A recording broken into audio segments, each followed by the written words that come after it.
টাটকা মোরলা মাছগুলোকে কেটে বেছে ভালো করে পরিষ্কার করে ধুয়ে নেব।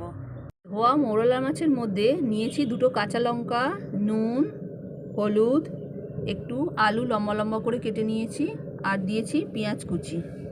এবার এর মধ্যে কাঁচা সর্ষের তেল ছড়িয়ে ভালো করে মাখিয়ে গ্যাসে বসিয়ে দেব।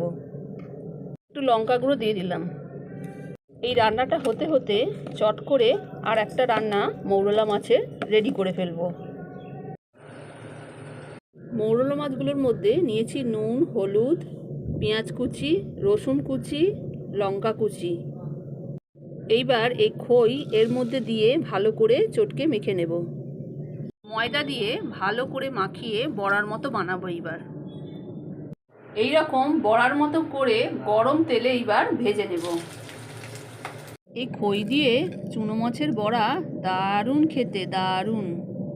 চুনো মাছের বাটি চচ্চড়ি দিয়ে এক থালা ভাত নিমেষেই খাওয়া হয়ে যাবে।